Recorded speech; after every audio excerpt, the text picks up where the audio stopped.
وأحذروه قلوبكم واستيقظوا إن هتف بكم وليسبق رائد أهله وليجمع شمله بل يحذر ذهنه فلقد فلق لكم الأمر فلق الخرزة فقرفه قرف السمغة.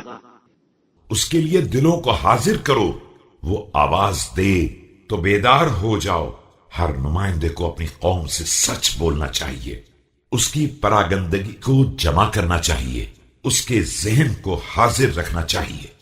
اب تمہارے رہنما نے تمہارے لیے مسئلے کو اس قدر واشگاف کر دیا ہے جس طرح مہرے کو چیرا جاتا ہے، اور اس طرح چھیل ڈالا ہے جس طرح گوند کھرچا جاتا ہے. فعند ذلك أخذ الباطل مآخذه وركب الجهل مراكبه وعظمت الطاغية وقلت الداعية وصال الدهر سيال السبع العقور وهدر فنيق الباطل بعد كظوم. مگر اس کے باوجود باطل نے اپنا مرکز سنبھال لیا ہے اور جہل اپنے مرکب پر سوار ہو گیا ہے، اور سرکشی بڑھ گئی ہے اور حق کی آواز دب گئی ہے، اور زمانے نے پھاڑ کھانے والے درندے کی طرح حملہ کر دیا ہے، اور باطل کا اونٹ چپ رہنے کے بعد پھر بلبلانے لگا ہے. وتواخى الناس على الفجور وتهاجروا على الدين وتحابوا على الكذب وتباغضوا على الصدق فإذا كان ذلك كان الولد غيضا والمطر قيضا. اور لوگوں نے فسق و فجور کی برادری قائم کر لی ہے، اور سب نے مل کر دین کو نظر انداز کر دیا ہے.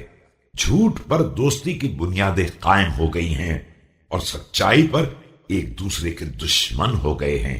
ایسے حالات میں بیٹا باپ کے لیے غیظ و غضب کا سبب ہوگا، اور بارش گرمی کا باعث ہوگی.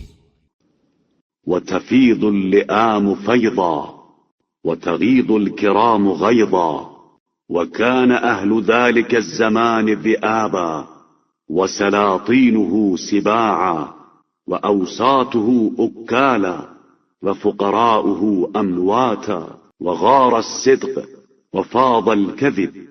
کمینے لوگ پھیل جائیں گے اور شریف لوگ سمٹ جائیں گے. اس دور کے عوام بھیڑیے ہوں گے اور سلاطین درندے. درمیانی طبقے والے کھانے والے اور فقراء و مساکین مردے ہوں گے. سچائی کم ہو جائے گی اور جھوٹ پھیل جائے گا. واستؤملت المودة باللسان وتشاجر الناس بالقلوب وصار الفسوق نسبا والعفاف عجبا ولبس الإسلام لبس الفرد مقلوبا. محبت کا استعمال صرف زبان سے ہوگا اور عداوت دلوں کے اندر پیوست ہو جائے گی. زناکاری نسب کی بنیاد ہوگی اور عفت ایک عجیب و غریب شے ہو جائے گی. اسلام یوں الٹ دیا جائے گا جیسے کوئی پوستین کو الٹا پہن لے.